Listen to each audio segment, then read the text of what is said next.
Seja Anjo da Esperança, ligue 0 operadora 12 21 27 30 30 ou acesse nosso site.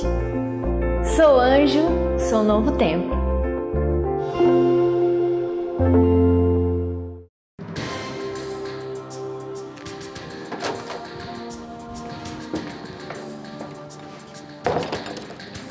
Olá! Hoje o tema que nós começamos falando é sobre uma certa raça que a Bíblia apresenta de pessoas que são chamadas de nefilins. E existe no meio evangélico algumas teorias. Uma delas é de que anjos caídos teriam se relacionado sexualmente com mulheres, seres humanos, e então surgiu essa raça. Agora é interessante que existem alguns textos que começam a dar algum tipo de base para isso. Por exemplo, naquela ocasião, quando anjos foram na cidade de Sodoma e Gomorra para buscar a família de Ló, homens, seres humanos, quiseram ter relações sexuais com os anjos. Um outro texto interessante que começa a dar base para essa teoria encontra-se em Judas, a partir do verso 6 e 7 no primeiro capítulo, que diz o seguinte: lembre dos anjos que não ficaram dentro dos limites da sua própria autoridade, mas abandonaram o lugar onde moravam. Eles estão amarrados com correntes eternas lá embaixo na escuridão, onde Deus os está guardando para aquele grande dia em que serão condenados. Lembrem dos moradores de Sodoma e Gomorra e das cidades vizinhas, que agiram como aqueles anjos e cometeram imoralidades e pecados sexuais. Eles sofrerão o castigo do fogo eterno, o que é um aviso claro para todos, dando a entender que assim como aquele povo de Sodoma e Gomorra fizeram os mesmos erros, tiveram os mesmos erros daqueles anjos caídos, dando a entender que, quem sabe, esses anjos caídos tiveram relações sexuais, não sei com quem, seres humanos?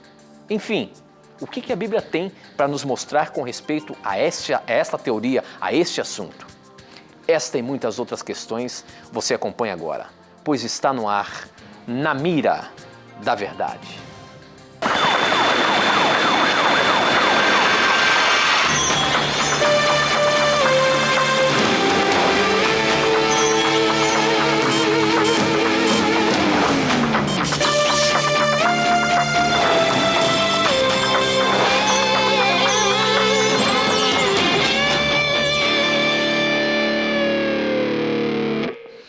Já estamos no ar, seja muito bem-vindo, já nos conectamos com o Brasil e o mundo através das ondas do rádio, da internet e da TV Novo Tempo, espalhada por todo o nosso país. Obrigado aí por você já estar acompanhando o programa Na Mira da Verdade, obrigado pelo carinho da sua audiência, obrigado por você sempre falar do programa Na Mira da Verdade para as outras pessoas, por você estar aí assistindo, acompanhando, prestigiando esse programa e aprendendo mais sobre a Palavra de Deus, que é o livro que eu sempre costumo dizer que é o meu manual de sobrevivência, é o nosso manual de sobrevivência. Que Deus capacite a todos, você a fazer as suas perguntas e nós aqui para respondermos as suas questões baseadas neste livro sagrado. Vamos começar o programa cumprimentando meu amigo professor. Cadê o professor? Vou bater na porta ali.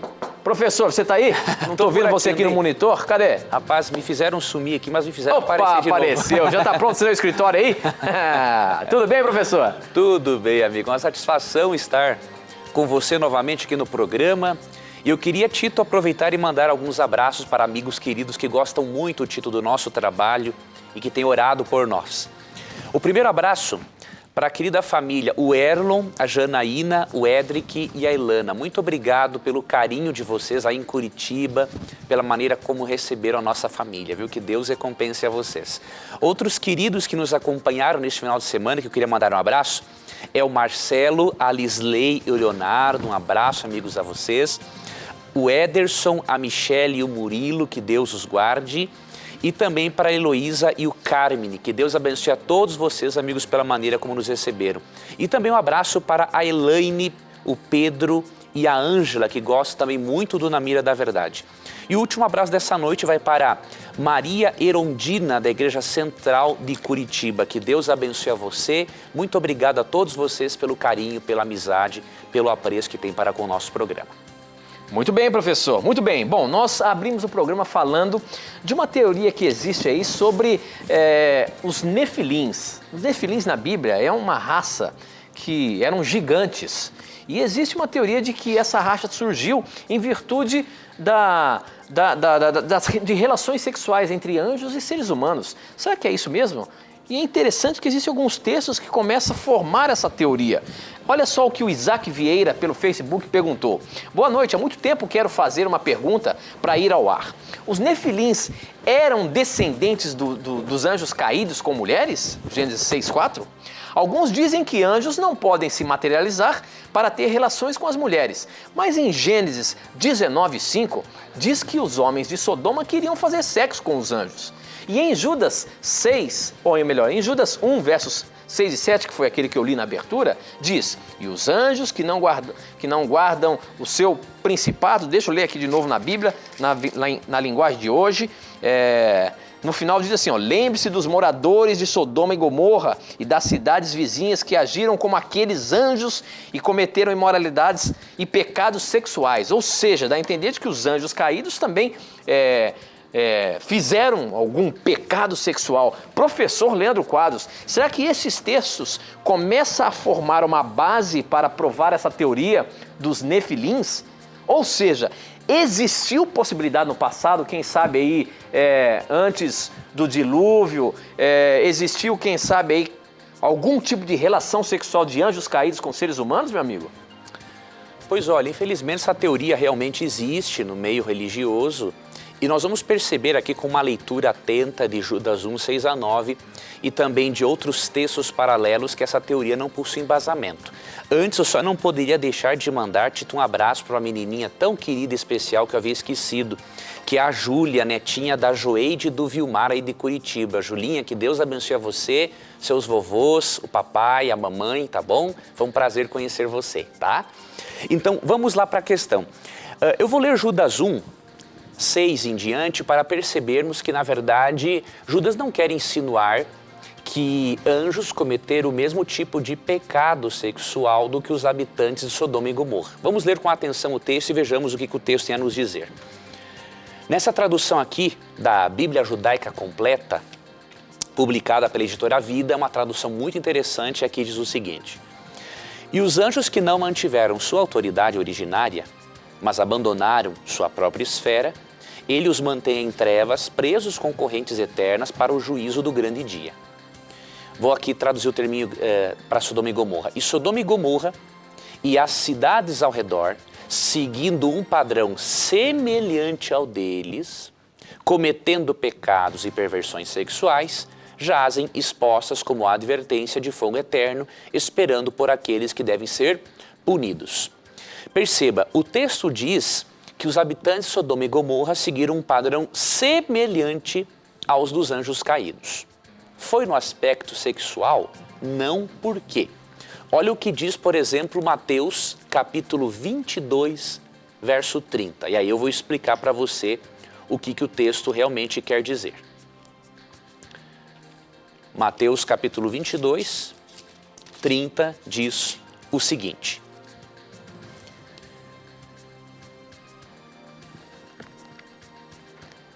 porque na ressurreição não se casam, nem se dão em casamento.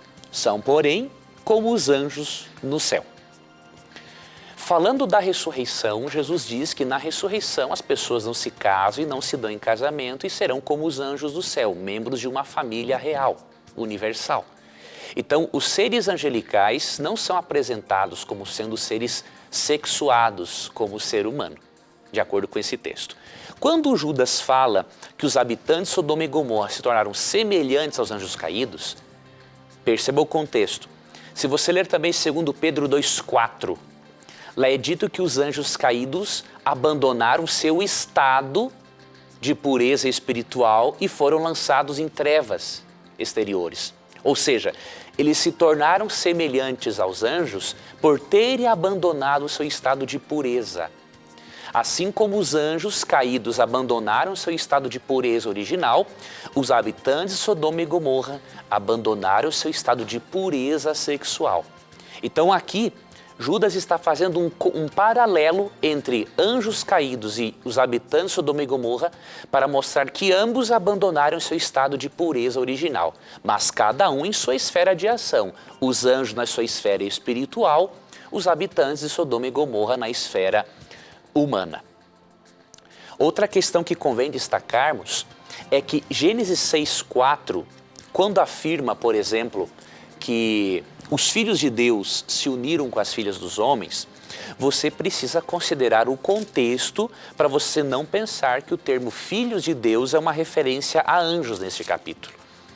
Realmente, em Jó, capítulos 1 e 2, o termo filhos de Deus é uma referência a anjos. Mas você não pode pegar Jó 1 e 2 para interpretar Gênesis 6. Lembre-se que em Deuteronômio 14:1 também é dito que os filhos de Israel eram chamados de filhos do Senhor. Então o termo filhos de Deus não é uma referência somente a seres celestiais. Para você saber quais são esses seres que se uniram e fizeram que nascessem gigantes, mencionados aqui em Gênesis 6,4, você tem que ler o contexto do capítulo 6. Então, no verso 2 é dito que os filhos de Deus viram que as filhas dos homens eram bonitas e escolheram para si aquelas que lhes agradaram. O verso 3 já diz assim: por causa da perversidade do homem, meu espírito não contenderá com ele. Veja, perversidade do homem, não perversidade do homem e dos anjos em se unirem sexualmente.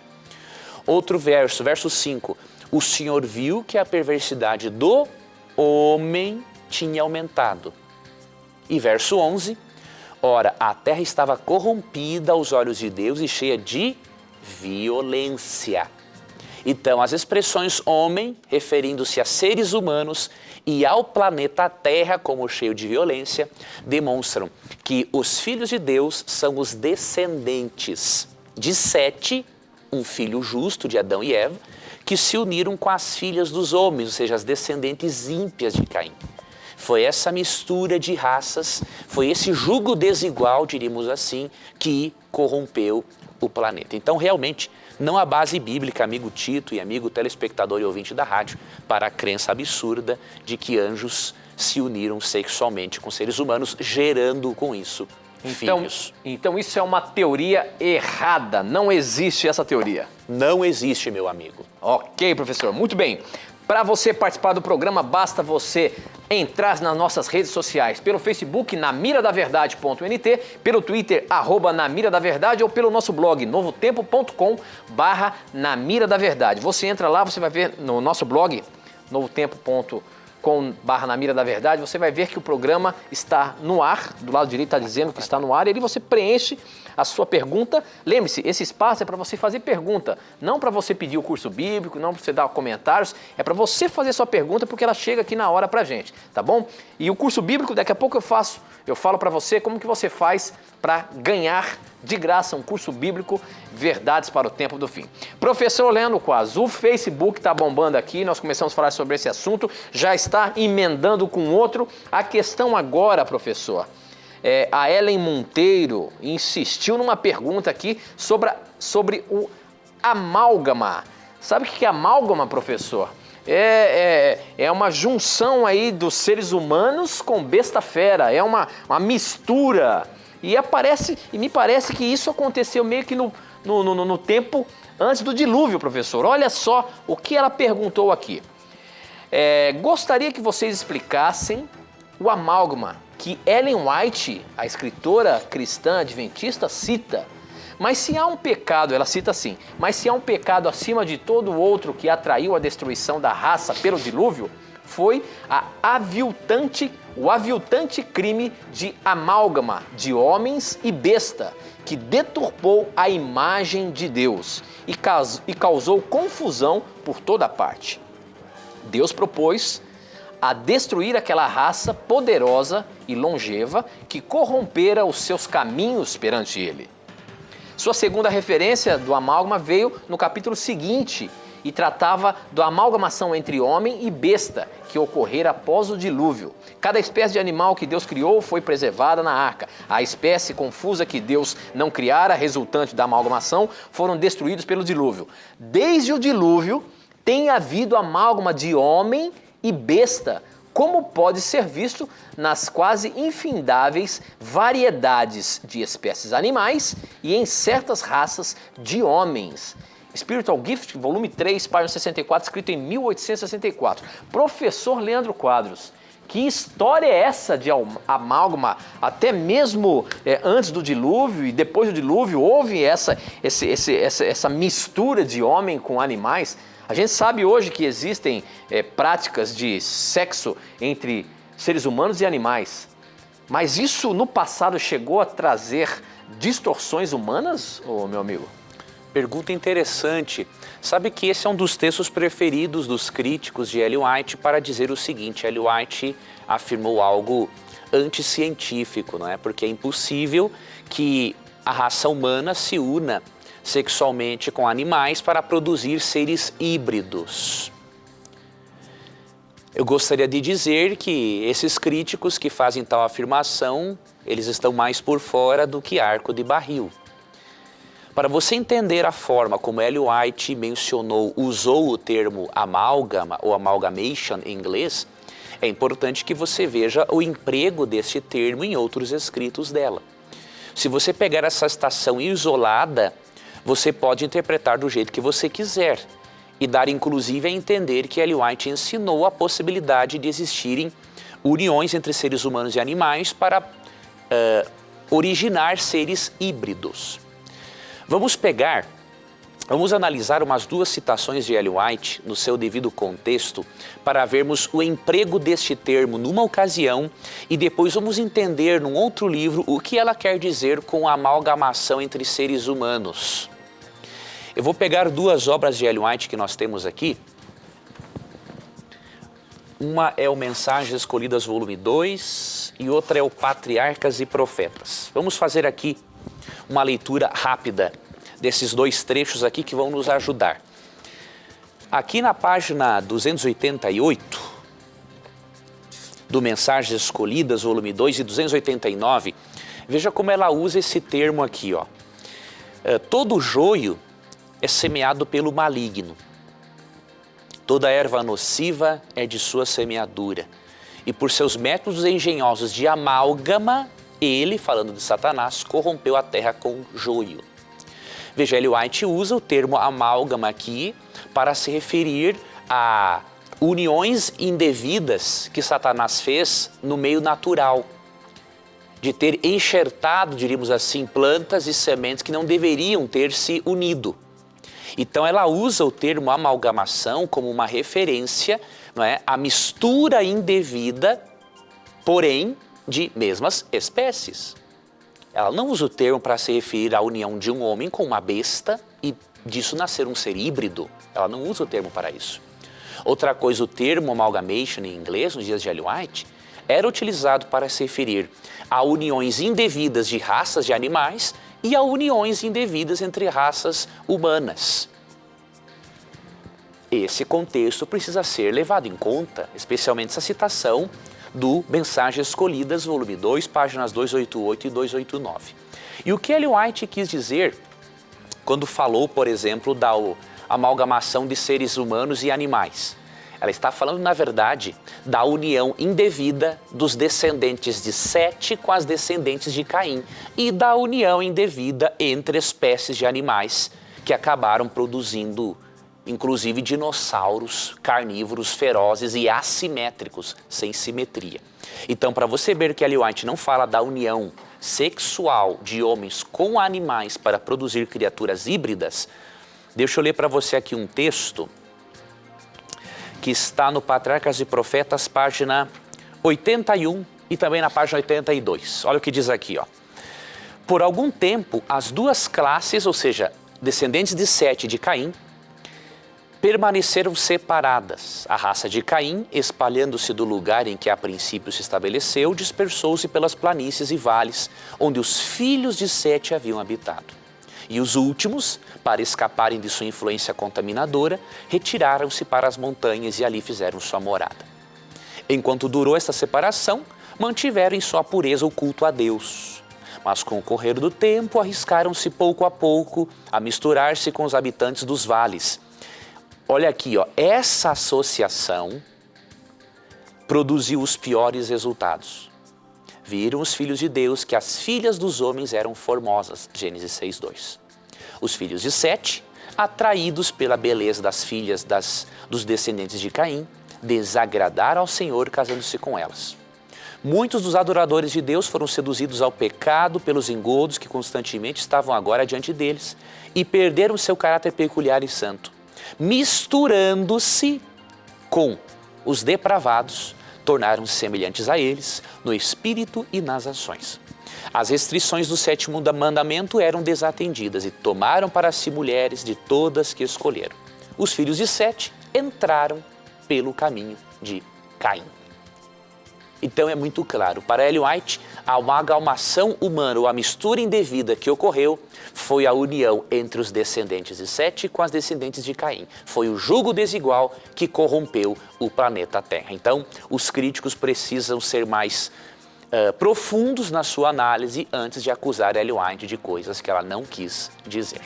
Agora, biblicamente, dá para a gente ter alguma noção sobre essa questão de amalgamação, professor? Na questão, título de plantas, dá para perceber sim. Por exemplo, aqui em Gênesis capítulo 3, da criatura de animais não, mas em Gênesis 3:18 fala assim, ó, ela, falando da terra, lhe dará espinhos e ervas daninhas e você terá que alimentar-se das plantas do campo. Ou seja, aqui diz que ervas daninhas passaram a surgir depois do pecado. E quando nós vamos para Mateus capítulo 13, na parábola do trigo e joio, Jesus conta, não é, na sua parábola que Satanás semeia o joio no meio do trigo. Então, realmente, misturas indevidas de plantas, entre espécies de animais, julgo desigual entre filhos de Deus e quem não é filho de Deus, quem não teme a Deus, isso também corrompeu a raça humana. Mas são esses textos que nós temos que dão referências assim indiretas para nós. Ok, professor, muito bem. Bom, você pode mandar as suas perguntas, não tenha preconceitos, pergunte o que você quiser e nós responderemos baseados na palavra de Deus. Essa questão de Ellen White é porque a questão veio em cima dos textos de Ellen White e nós mostramos aí para você, nós mostramos o que o texto, os textos primários dizem a respeito do assunto. Pergunte o que você quiser e nós vamos responder de acordo com a palavra de Deus. Bom, a próxima pergunta chegou pelo nosso blog. Olha, o programa hoje aqui eu tenho 5 minutos, vamos ver se dá pra gente colocar essa aqui.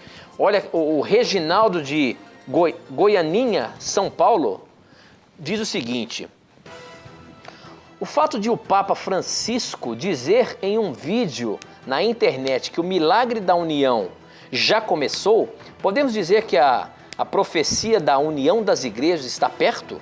Como vai ser essa união? E é interessante que eu fui procurar aqui agora num site, rapidamente, enquanto o professor estava explicando outra, e eu vi aqui realmente um site que fala, o Papa Francisco fez um vídeo e ele diz o seguinte: nunca vi Deus iniciar um milagre que não concluísse bem, e ele vai concluir esse milagre da unidade, disse ele no vídeo publicado pela agência Eclésia, ligada ao Vaticano.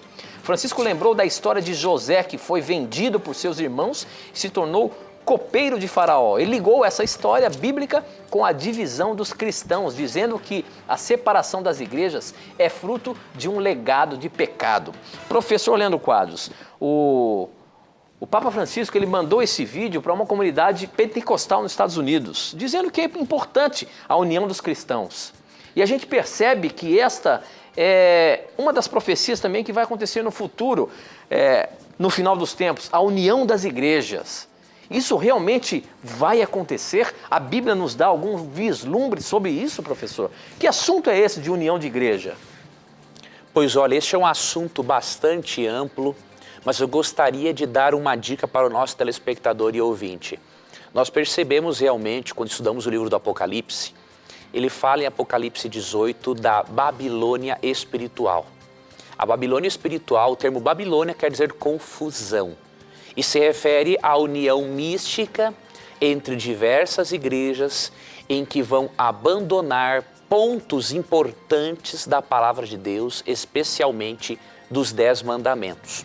Agora, o convite de Deus não é para nós nos unirmos à Babilônia mística, às igrejas que não ensinam totalmente a verdade da Bíblia. Quando você lê Apocalipse 18:4, você percebe que o Papa Francisco está bastante enganado em sua compreensão do assunto. Porque aqui é dito o seguinte: saiam dela, vocês, povo meu, para que vocês não participem dos seus pecados, para que as pragas que vão cair sobre ela não os atinjam.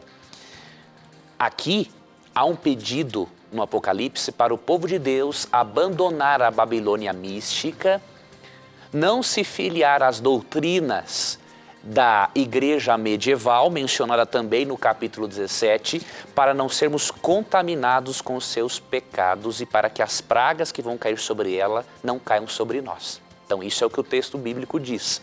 Agora, outro detalhe, a palavra união é uma palavra bonita. Jesus diz realmente em João 17:23 que nós devemos ser um, assim como Cristo é um com o Pai. Mas o detalhe é que os que promovem o ecumenismo se esquecem do verso 17 ou não o consideram, né? Por exemplo, seria importante que o Papa Francisco, com muito respeito dizemos isso, considerasse o verso 17, que diz assim: santifica-os na verdade, a tua palavra é verdade. Ou seja, a união mencionada nos versos 22 e 23 tem que ser com base na verdade da palavra de Deus. Então, se chegar o momento em que o Papa Francisco e o Vaticano voltem à Bíblia e ensinem que o dia de guarda verdadeiro é o sábado e não o domingo, e se chegar ao dia que não incentivem mais as pessoas a venerar imagens de escultura, aí sim podemos nos unir em torno da verdade. Do contrário, não aceitamos unirmos com ninguém em prol de doutrinas erradas. Agora, se for para fazer o bem em relação ao próximo, podemos nos unir com quem for. Para aliviar o sofrimento da humanidade, devemos ser um só para amenizar o sofrimento, levar esperança, levar alívio. Agora, unir-se religiosamente, diríamos assim, para deixar de lado verdades da palavra de Deus, isso é pecado e nós nunca partilharemos desse tipo de ideia. Ok, professor. Muito bem, o nosso tempo não para de correr aqui. Ainda tem muitas perguntas que você pode mandar, perguntas que já estão aqui, mas você pode participar através do Facebook, namiradaverdade.nt, pelo Twitter, @namiradaverdade e no nosso blog, novotempo.com/namiradaverdade. A gente vai para um breve intervalo, não sai daí não, aproveita o intervalo e manda sua pergunta. A gente volta já já.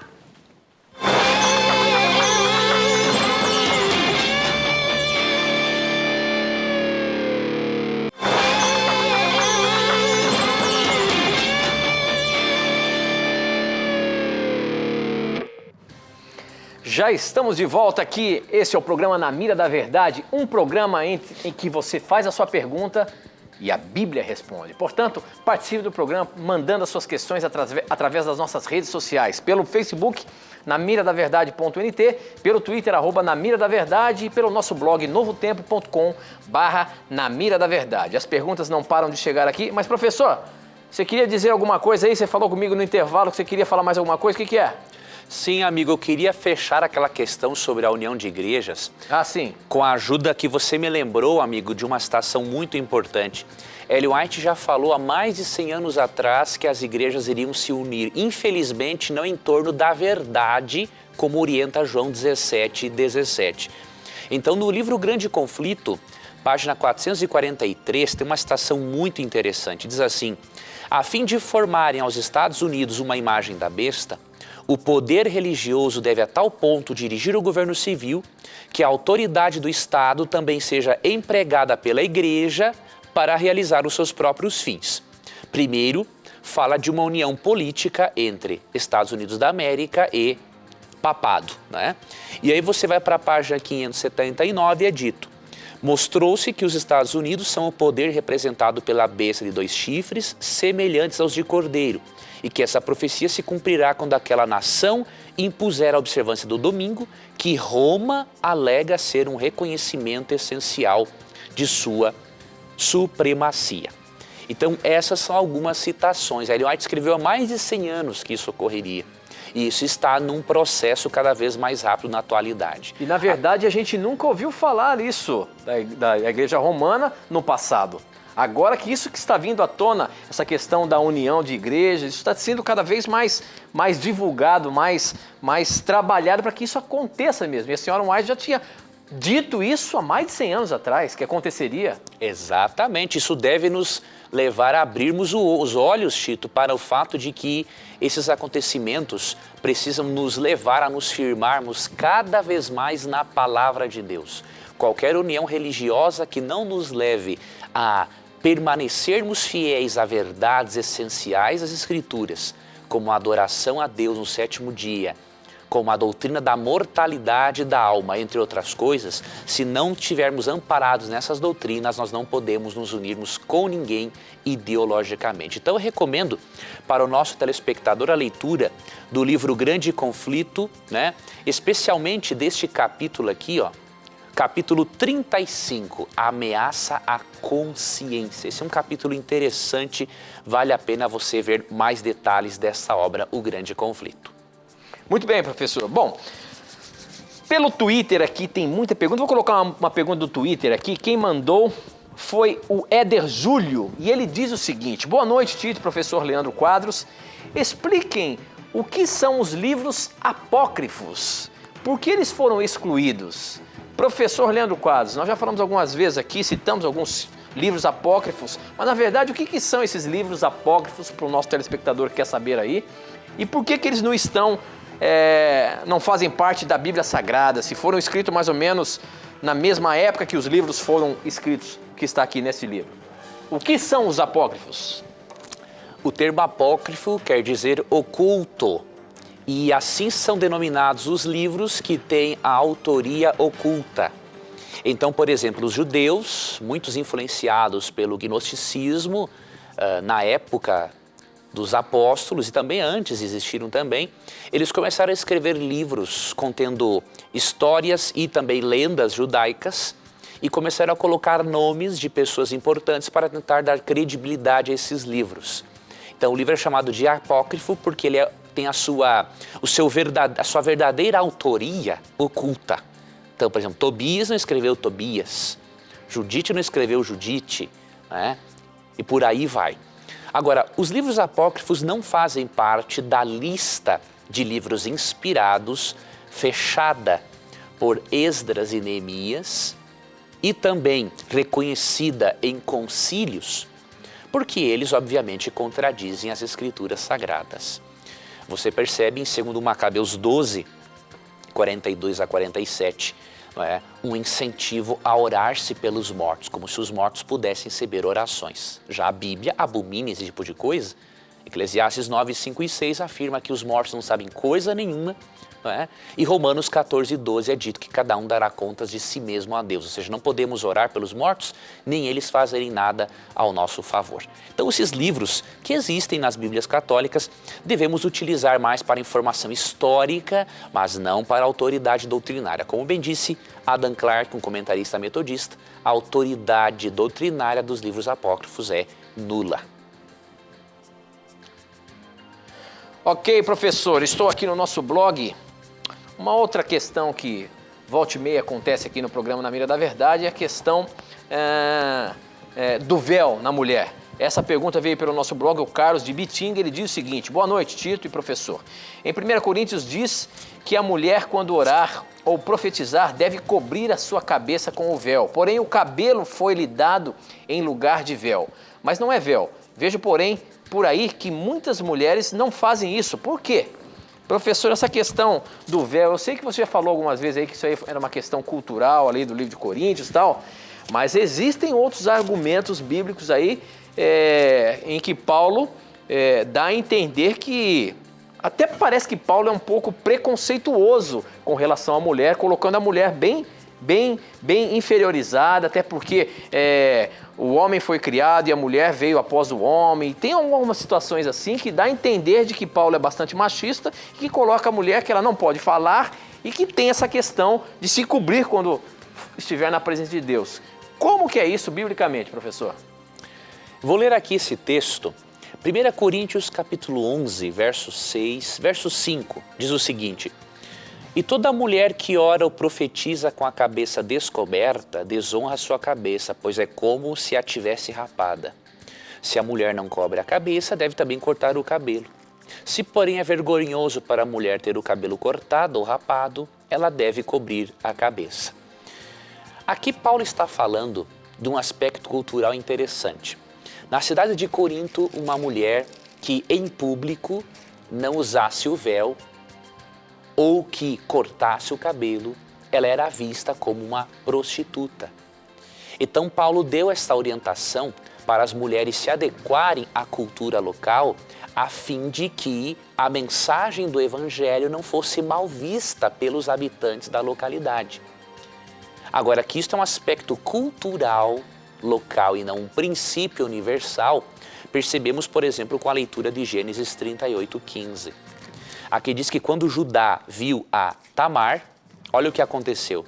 Judá pensou que fosse uma prostituta porque ela havia encoberto o rosto. Perceba, lá nos dias do Antigo Testamento, as prostitutas também usavam um véu e também cobriam o rosto. Então, é um aspecto cultural. Enquanto que em Gênesis as prostitutas também usavam o véu, cobriam o rosto, em 1 Coríntios 11, somente usava-se o véu quem não era prostituta. Então, Paulo não queria que as mulheres entrassem em conflito com a cultura local. Isso é um costume cultural e não um princípio universal. É 1 Coríntios o quê, professor? Eu li 1 Coríntios 11, 5 e 6.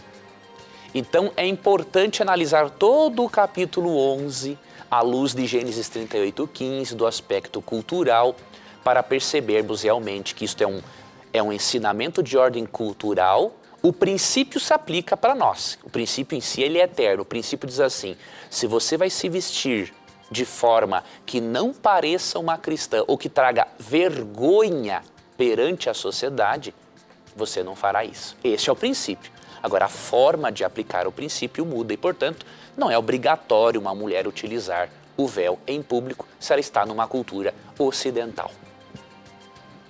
É interessante ver ali que Paulo vai falando, nesse mesmo texto que você leu, na sequência do verso 7, 8, 9, e dá a entender de um certo preconceito da mulher, professor. Você reparou ali, ó, no verso 7, o homem não precisa cobrir a cabeça, pois ele reflete a imagem e a glória de Deus, mas a mulher reflete a glória do homem, pois o homem não foi feito da mulher, mas a mulher foi feita do homem.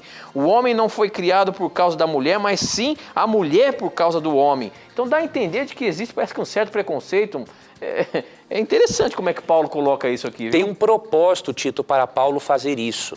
Ele queria fazer o seguinte: quando a mulher não usava o véu ou cortava o cabelo, ela estava dizendo perante a sociedade que, além de ser uma prostituta, ela podia estar dizendo também o seguinte: olha, eu decidi não ser submissa ao meu marido, nem ao meu pai, caso ela não fosse casada, e nem ao meu irmão mais velho, caso ela estivesse aos cuidados dele.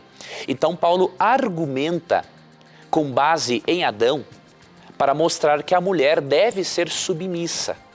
Certo. Porém, a submissão bíblica de Efésios 5, 22 e desse texto é com base no amor do marido de Efésios 5, 25. Lá é dito assim, que os maridos devem amar a mulher como Cristo amou a igreja e a si mesmo se entregou por ela. Então, a submissão bíblica que Paulo defende é aquela submissão em que a mulher demonstra ser submissa ao seu esposo, mas que ao mesmo tempo o esposo ama a mulher ao ponto de dar a vida por ela, se for preciso. Então ele tinha um propósito aqui neste contexto. Pegar um argumento bíblico para mostrar que era importante, assim como a mulher foi criada depois de Adão, então elas deveriam se submeter ao marido, ao pai ou ao irmão mais velho, utilizando o véu. Então ele tinha esse propósito específico nesse contexto. Ok, muito bem, professor. Agora aqui pelo Facebook, o Elias Ferreira te coloca na mira, meu amigo. Olha só o que ele diz aqui, ó. Caro professor, como pode cumprir uma lei que não pode se aplicar à pena prevista? Exemplo, a lei diz que se o filho desobedecer aos pais, é levado para a morte. Você cumpre isso? Eu nunca vi a mulher ser apedrejada por cometer adultério. Você já viu? Então, que lei é essa que só observar o sábado, eu acho que essa lei foi extinta, pois Jesus foi as suas leis, como que é? Porque Jesus, não, foi extinta por Jesus, pois as suas leis nós podemos cumprir. Olha aí, professor, então o nosso irmão Elias aí está querendo colocar a questão da lei de Deus aí, se realmente no novo concerto ela deixou de existir, porque se no passado um filho desrespeitava o pai, ele era morto, uma mulher que era pega em adultério e apedrejada, hoje não acontece isso. Então, a lei só pode ser cumprida se realmente existe se ela está prevista e se existe a forma de cumpri-la. Como é que isso acontece nos dias de hoje? Como é que isso, em relação ao sábado, é tratado na palavra de Deus, meu amigo? Primeiro eu quero fazer uma observação para o nosso querido irmão Elias. Nós não podemos cumprir, irmão Elias, nem mesmo as leis de Cristo, se não for pela graça de Deus. Por exemplo, em Mateus 22, 39, Jesus diz assim: ame o seu próximo como a si mesmo. Na grande maioria das vezes, nós não amamos o próximo como a nós mesmos. Nós somos egoístas. Preferimos os nossos próprios interesses do que o do próximo. Quer ver um exemplo, irmão Elias? Você e eu, ao passarmos e vermos mendigos na rua, nos acostumamos tanto com isso que acabamos ignorando. Então nós não conseguimos cumprir as leis de Cristo. Agora, será que pelo fato de eu e você não cumprirmos as leis de Cristo como deveríamos, então vamos riscar os mandamentos da Bíblia para resolver o nosso problema? Pelo contrário, nós temos que reconhecer que somos pecadores miseráveis, irmos a Jesus e pedir que a graça dele nos perdoe e que o Espírito Santo escreva esses princípios em nosso coração, como orienta, como promete Hebreus 8-10. Um outro aspecto, irmão, precisamos diferenciar entre a lei em si e a aplicabilidade da lei. Sabe por que Deus, em Êxodo 21:17, orientou a apedrejar quem amaldiçoasse o pai e a mãe? Por que ele orientou que pessoas pegas em flagrante adultério fossem apedrejadas? Naqueles dias, as pessoas matavam por qualquer coisa. Então, o que Deus fez para resolver este problema? Ele permitiu que a pena capital fosse aplicada. Deus não era contra a pena capital em contextos emergenciais. Então, ele permitiu que a pena capital fosse empregada, mas desde que fosse contra um crime visível e que algo fosse realmente visto e comprovado. Então, Deus fez isso para, na verdade, proteger as pessoas. E também, obviamente, para refrear o crime. Então, você não pode anular o mandamento honra teu pai e tua mãe só porque você não consegue obedecer aos seus pais em 100% do tempo. A solução para o nosso pecado não está em tirarmos os mandamentos da Bíblia. Eu não consigo guardar o sábado, então eu vou arrancar ele da Bíblia. Eu não consigo obedecer meu pai e minha mãe, eu vou tirar da Bíblia. Eu não consigo parar de adulterar, eu vou dizer que o mandamento foi anulado. Não é essa a nossa solução. Nós realmente não conseguimos viver de acordo. Romanos 8,3 fala que a lei de Deus está doente por causa da nossa carne, ou seja, a lei não pode fazer nada para nos salvar. Agora, a lei, ela é eterna e útil porque ela mostra a nossa indignidade. E ao vermos a nossa indignidade, vamos para o único que pode nos salvar do pecado e do poder dele. E aí o Espírito Santo vai escrever esses princípios no nosso coração, segundo Hebreus 8:10. Recomendo que o irmão analise essas questões e que o irmão não faça essa divisão entre lei de Deus e lei de Cristo. Cristo é Deus. A lei de Deus Pai é a mesma lei de Cristo. As mesmas leis de amor de Cristo fazem parte do coração de Deus Pai. Então essa separação, essa dicotomia entre lei de Deus e lei de Cristo, ela não é bíblica, ela é perigosa e ela desconsidera também Mateus 5,17 e João 15,10.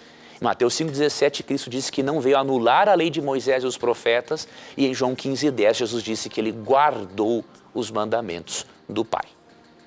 Muito bem, professor, muito bem. Eu queria mandar um abraço especial para uma telespectadora que acompanha a gente, a irmã Manuela Ozete Delbarco Feliciano. Ela mora em Santos, é uma irmãzinha que sempre liga pra gente aqui, nos dá força para fazer o programa. Ela já está acamada há muitos anos, mas não perde um programa na Mira da Verdade. Irmã Manuela, um beijo carinhoso do programa Na Mira da Verdade para a senhora, que Deus lhe abençoe ricamente, tá bom? As nossas perguntas aqui pelo Facebook, tem uma interessante aqui, professor, o Arthur Coanuto, ele diz o seguinte: sempre assisto o seu programa pela Novo Tempo. Sou evangélico da igreja Sara Nossa Terra. Tenho uma dúvida. Às vezes acabo caindo em tentação, em pornografia, masturbação, mas sempre me arrependo, assumindo o pecado e pedindo perdão a Deus. Mas esse vício sempre volta. Como posso me livrar desse pecado? E Deus me perdoa sempre quando me arrependo pedindo o seu perdão? Como que é o perdão de Deus? Esse é um pecado, mas existem muitos outros pecados, professor, que a gente comete no dia a dia, se arrepende, pede perdão a Deus, mas no outro dia acontece de novo, você tropeça, você cai, se arrepende, pede perdão a Deus. Como que é isso? Como que a gente se livra desse mal que nos acompanha e dessa dúvida de ter o perdão de Cristo, professor?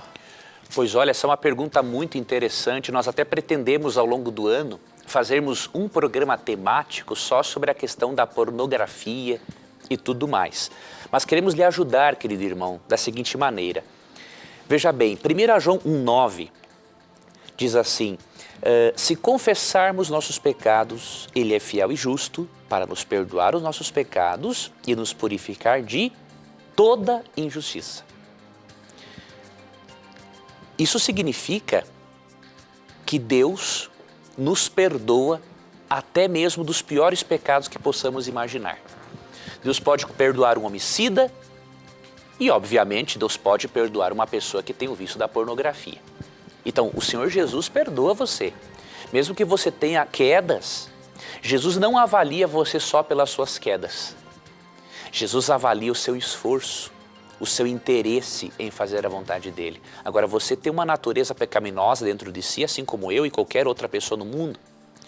O que nós temos que fazer, meu irmão, é não permitir que este pecado, especialmente esse do qual você sofre, que é o pecado da pornografia, não permitir que isso tire de você a certeza do amor de Deus. Você tem que ter a certeza do amor de Jesus por você, e mesmo que você tenha algumas quedas, você precisa continuar amando a Cristo, se relacionando com Ele, porque Ele lhe ama, Ele é o seu melhor amigo. Na medida do tempo em que você se relacionar com Jesus, você vai perceber que as quedas serão menos frequentes. Você tem que avaliar as suas vitórias não apenas pelo fazer e o não fazer, mas pela quantidade menor de quedas que você vai tendo nessa relação com Cristo. Um outro aspecto é o seguinte: é provável, eu não posso garantir isso porque eu não o conheço, mas é provável que você tenha falta de amor primário. O que é isso? Quando nós não temos na infância todo o amor primário de pai e mãe que necessitaríamos, a tendência do cérebro humano é buscar o amor primário no amor sexual. Então o que acontece? O amor sexual dá um senso de pertencer, assim como o amor primário. Então quando falta o seio da mãe, quando falta o carinho da mãe, a atenção do pai, temos um amor primário não assim nutrido, diríamos assim. E aí a mente faz um caminho que é errado, vai para um caminho sexual, para dar aquele senso de pertencer. Então eu recomendo que você faça uma boa terapia com um bom profissional cristão, um bom psicólogo, uma boa psicóloga, para que você trabalhe também essas questões internas. Lembre-se do perdão de Deus por você e tenta perceber aí se não tem uma criança interna dentro de você, carente de amor primário, que esteja fazendo você prejudicar a sua saúde e a sua sexualidade na pornografia. Faça isso e não tenha dúvida alguma de que Jesus o ama e que Jesus, pela graça dele e por meio de ajuda profissional, ele vai lhe libertar deste grande problema. Muito bem, professor Leandro Quadros. O nosso tempo já está se esgotando, mas eu tenho tempo de colocar mais uma pergunta. E você tem 3 minutinhos, professor. Vamos lá, meu amigo. A Jane Pradella diz o seguinte: aprendi sobre escatologia a seguinte ordem: arrebatamento dos salvos, grande tribulação, Armagedon, milênio, julgamento dos ímpios e estado eterno. Gostaria de saber se vocês adventistas acreditam na grande tribulação depois da volta de Jesus e no Armagedon. Se sim, como Jesus lutará? Como homem? E onde se dará essa luta? Deixa eu ver se tem mais aqui para baixo. Onde se dará essa batalha? Já ouvi dizer que será no vale de Jezreel. Como que é isso, professor? Como é que é a escatologia aí, com referência ao fim dos tempos? Bom, escatologia é o estudo dos acontecimentos futuros. E realmente essa irmã está apresentando uma compreensão dos eventos futuros, como aprendeu com a teologia dispensacionalista, né? Que crê, por exemplo, que o arrebatamento da igreja ocorre antes da segunda vinda de Cristo.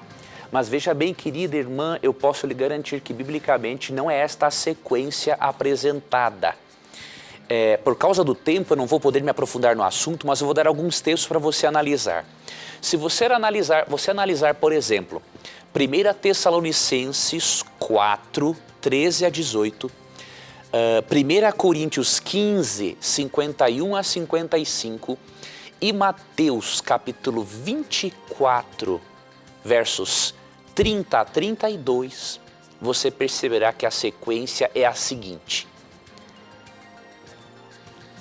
grande tribulação, em seguida, volta gloriosa de Jesus e arrebatamento visível da igreja, milênio no céu e depois cidade santa descendo para o nosso planeta. Esses são alguns aspectos. A batalha do Armagedon, mencionada no capítulo 16, é uma batalha espiritual entre Cristo e Satanás, que ocorrerá da seguinte maneira: Cristo representado pelos seus seguidores fiéis aos mandamentos de Deus, como ensina Apocalipse 14, 12, e Satanás, seus agentes perseguidores daqueles que querem ser fiéis a Deus. Então isso ocorre antes da segunda vinda de Cristo. Então esta é a sequência. E eu recomendo que você se aprofunde nessa questão. Até vou lhe indicar uma coisa. Procura analisar comentários bíblicos de ordem historicista. Você pode conseguir ótimos materiais de ordem historicista, por exemplo, com a editora Casa Publicadora Brasileira. E eu finalizo até recomendando um material excelente que pode lhe ajudar nessa e outras questões. Chegou às minhas mãos o volume 6 do comentário bíblico Adventício Sétimo Dia, comentando de Atos a Efésios. Aqui você vai poder estudar muita coisa, e quando sair o volume sobre o Apocalipse, aí você vai poder se aprofundar muito sobre a escatologia. Então essa é uma obra que eu recomendo a você que é um irmão pentecostal, ao irmão católico, irmão espírita, não importa a que denominação você pertence.